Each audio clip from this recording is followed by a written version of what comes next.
Alhamdulillah, nahmaduhu wa nasta'inuhu wa nastaghfiruh wa na'udzu billahi min syururi anfusina wa min sayyiati a'malina. May yahdihillahu fala mudhillalah wa may yudlil fala hadiyalah. Asyhadu an la ilaha illallah wahdahu la syarikalah wa asyhadu anna Muhammadan abduhu wa rasuluh. Allahumma salli wa sallim wa barik ala nabiyyina Muhammadin wa ala alihi wa ashabihi ajma'in. Amma ba'du, fa ya ibadallah, usikum wa nafsi bitaqwallah wa ta'atihi la'allakum tuflihun. Qala Allah ta'ala fil Qur'anil Karim, a'udzu billahi minasy syaithanir rajim. Ya ayyuhalladzina amanuttaqullaha haqqa tuqatih wala tamutunna illa wa antum muslimun. Shadaqallahul azim. Ma'asyiral muslimin sidang Jumat rahimakumullah. Ketika Rasulullah sallallahu alaihi wasallam hijrah ke Madinah, sampai di Madinah ada dua program pertama yang beliau lakukan. Yang pertama adalah al-mu'akhah. Al-mu'akhah itu mempersaudarakan antara orang Mekah yang disebut dengan muhajirin dengan orang Madinah yang disebut dengan ansar. Disebut muhajirin karena mereka hijrah, mereka pindah dari Mekah ke Madinah. Disebut ansar karena orang-orang Madinah memberikan pertolongan kepada orang-orang Mekah. Ini persaudaraan yang sangat penting, sehingga Rasulullah melakukan itu yang pertama kali. Persaudaraan itu bisa mengalami pasang surut, maka dia harus dibina, harus diperkokoh. Memperkokohnya membutuhkan sarana. Di antara sarana yang penting adalah masjid. Maka program kedua yang Rasul lakukan ketika sampai di Madinah adalah membangun masjid, yaitu Masjid Nabawi. Ini isyarat buat kita betapa pentingnya masjid bagi kaum muslimin, dan masjid itu mestinya bisa kita jadikan sebagai tempat untuk memperkokoh, untuk menguatkan persaudaraan di antara sesama kaum muslimin. Sesudah masjid itu dibangun, masjid itu selanjutnya harus difungsikan. Fungsinya banyak. Kalau disederhanakan ada tiga. Ada tiga fungsi pokok dari masjid itu. Kita perlu koreksi apakah fungsi-fungsi ini sudah berjalan dengan baik apa belum pada masjid-masjid kita. Pertama adalah fungsi ubudiyah. Fungsi ubudiyah berarti fungsi peribadatan. Fungsi peribadatan berarti kaum muslimin mau beribadat di masjid. Yang dimaksud beribadat di masjid yang paling pokok adalah sholat berjamaah yang 5 waktu. Nah, fakta menunjukkan bahwa sedikit orang yang mau sholat berjamaah yang 5 waktu di masjid. Maka Rasulullah Sallallahu Alaihi Wasallam menekankan kepada para sahabat untuk sholat berjamaah di masjid. Sampai-sampai ada sahabat matanya buta, rumahnya cukup jauh dari masjid. Kalau pergi ke masjid tidak ada orang yang menuntunnya. Namanya Abdullah bin Ummi Maktum. Rajin dia ke masjid. Meskipun rajin, tapi karena kondisinya seperti itu, dia suatu ketika datang menemui Nabi. Ya Rasul, mata saya kan buta, rumah saya jauh, yang nuntun tidak ada kalau saya ke masjid, tolong berikan kepada saya rukhsah. keringanan agar saya dibolehkan sholat di rumah saja. Rasulullah mungkin enggak tega mendengar keluhan seperti itu. Maka Rasulullah kemudian memberikan rukhsah kepada Abdullah bin Ummi Maktum. Tentu dia senang mendapatkan rukhsah itu. Permisi dia pulang. Baru beberapa langkah dia berjalan, Rasulullah memanggilnya kembali. Hal tasma'un nida bis sholat. Apakah kamu mendengar panggilan untuk sholat? Kamu dengar azan apa tidak? Naam, iya, saya dengar itu azan ya Rasul. Kalau begitu fa'ajib, penuhi panggilan azan. Yang rumahnya jauh, yang nuntun tidak ada, matanya buta, tapi kalau dengar azan datang ke masjid. Ini satu, fungsi peribadatan. Dalam kaitan dengan pengurus masjid, maka pengurus masjid harus memberikan layanan peribadatan dengan sebaik-baiknya. Yang kedua adalah fungsi tarbiyah, fungsi pendidikan, fungsi pembinaan. Kaum muslimin harus menjadikan masjid sebagai tempat belajar dan mengajarkan ilmu. Ada dua aspek. Pertama, aspek keilmuan. Artinya kaum muslimin jangan jadi orang awam, tapi harus menjadi orang paham.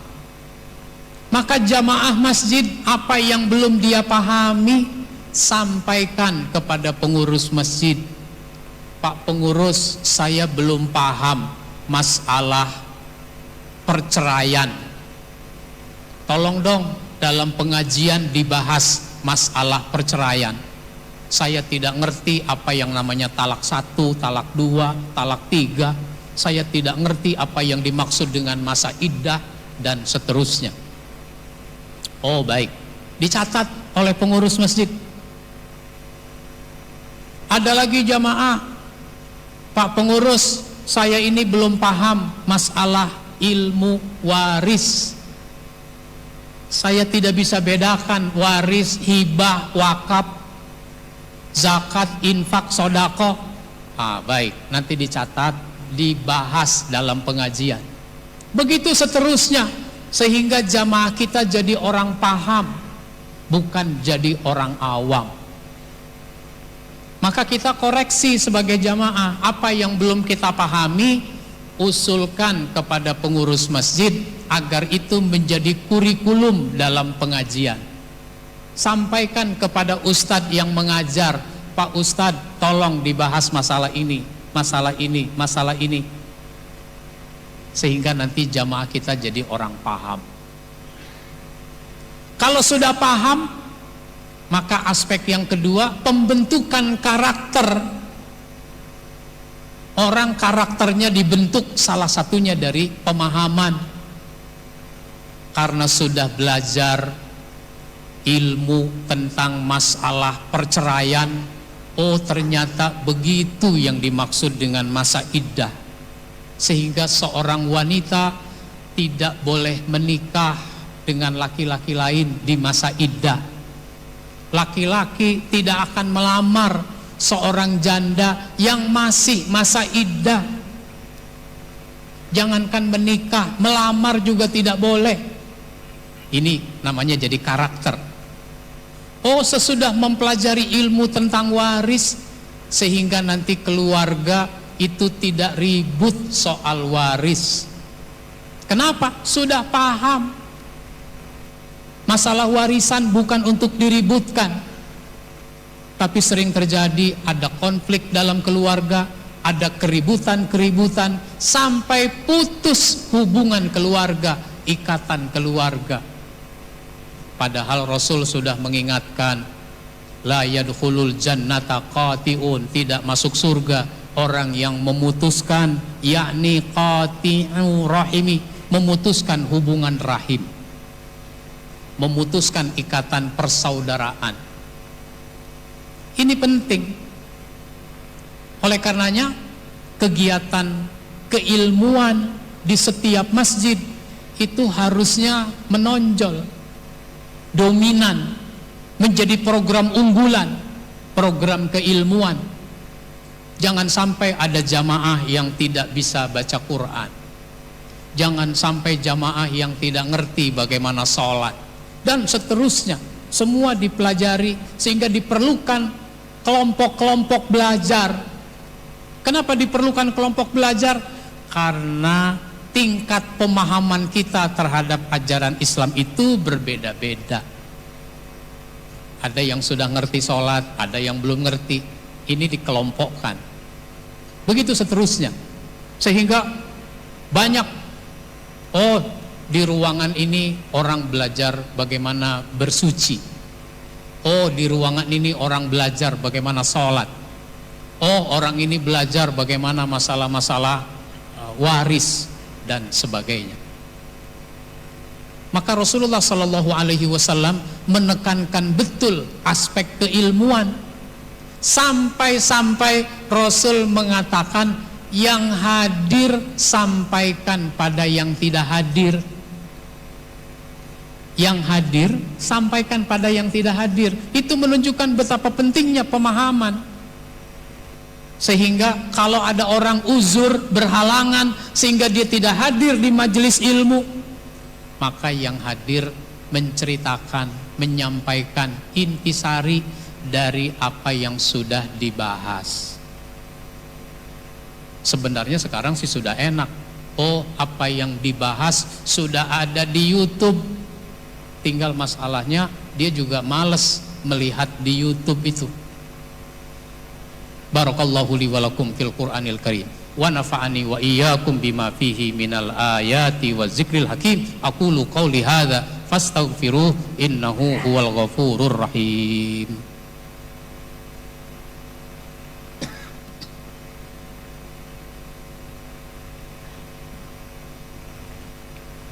Alhamdulillahilladzi an'amana bi ni'matil iman wal islam. Asyhadu an la ilaha illallah wahdahu la syarikalah wa asyhadu anna Muhammadan abduhu wa rasuluh. Allahumma salli wa sallim wa barik ala nabiyyina Muhammadin wa ala alihi wa ashabihi ajma'in. Amma ba'du fa ya ibadallah, usikum wa nafsi bi taqwallah wa ta'atihi la'allakum tuflihun. Qala Allah Ta'ala fil Qur'anil Karim, a'udzu billahi minasyaitonir rajim, ya ayyuhalladzina amanu taqullaha haqqa tuqatih wa la tamutunna illa wa antum muslimun. Shadaqallahul azim. Jamaah sidang Jumat rahimakumullah. Yang ketiga, fungsi masjid itu adalah fungsi ijtimaiyah, fungsi sosial kemasyarakatan. Itu artinya masjid harus memainkan peran sosial, dan masjid itu harus dirasakan manfaat sosialnya oleh masyarakat. Masalah sosial itu bukan cuma masalah ekonomi. Masalah ekonomi salah satu dari sekian banyak persoalan sosial. Oleh karenanya Rasulullah Shallallahu Alaihi Wasallam memberikan perhatian pada masalah ini. Ada sahabat-sahabat masih numpang di rumah orang-orang Madinah. Ada sahabat sesudah hijrah cepat bisa mandiri dari segi ekonomi, tapi banyak yang masih numpang di rumah orang Madinah. Sebaik-baiknya orang Madinah, tetap saja yang namanya numpang di rumah orang kurang enak. Maka Rasulullah membangun namanya suffah. Suffah itu kalau bahasa kita semacam asrama di lingkungan masjid. Sahabat-sahabat yang belum punya rumah, kalau sudah kurang enak tinggal di rumah orang Madinah, tinggal di masjid. Hidupnya dijamin oleh Nabi. Itu namanya masalah sosial. Ketika orang punya problem, Nabi tidak menunggu orang itu curhat. Nabi perhatikan sahabatnya, ini kayaknya dia punya masalah. Maka Nabi panggil, Nabi ajak bicara. Ternyata sesudah ditanya, dikorek-korek, memang dia punya masalah. Maka Nabi pecahkan masalahnya, Nabi carikan solusinya. Bahkan ada sahabat namanya Jabir, secara fisik tidak ganteng, secara ekonomi miskin, tinggalnya di Sufa. Dari segi umur mestinya dia sudah punya istri, dia sudah punya anak, tapi dia belum juga menikah. Nabi tanya, kamu ini apa tidak mau menikah? Ya Rasul, saya bukan tidak mau menikah, tapi masalahnya wanita mana yang mau pada saya, atau orang tua mana yang mau menikahkan putrinya pada saya. Jadi mau. Nabi carikan jodoh buat Jabir. Begitulah seterusnya, banyak persoalan di kalangan para sahabat yang dicarikan solusinya, yang dipecahkan oleh Nabi, sehingga masjid itu namanya punya fungsi sosial. Ini masih jauh. Kalau kita perhatikan masjid-masjid kita, ini masih jauh untuk mewujudkan 3 fungsi ini. Mudah-mudahan kita turut ambil bagian. Bagaimana caranya pengurus masjid punya pemahaman, punya kesadaran, punya rasa tanggung jawab untuk memakmurkan, mengelola masjid dengan sebaik-baiknya. Qala Allah Ta'ala fil Qur'anil Karim, a'udzubillahi minasyaitonir rajim. Innallaha wa malaikatahu yusalluna 'alan nabi ya ayyuhalladzina amanu sallu 'alaihi wa sallimu taslima. Allahumma salli 'ala Muhammad wa 'ala ali Muhammad kama sallaita 'ala Ibrahim wa 'ala ali Ibrahim wa barik 'ala Muhammad wa 'ala ali Muhammad kama barakta 'ala Ibrahim wa 'ala ali Ibrahim fil 'alamina innaka Hamidum Majid. Allahumma ighfir lil mu'minina wal mu'minat wal muslimina wal muslimat al ahya'i minhum wal amwat innaka sami'un qaribun mujibu da'wat ya qadiyal hajat. Allahumma ansur man nasaraddin wahzul man khazalal muslimin. Allahumma ansuril islama wal muslimin fi kulli makan wa fi kulli zaman. Allahumma arinal haqqa haqqa warzuqna ittiba'ah wa arinal batila batila warzuqna istinabah.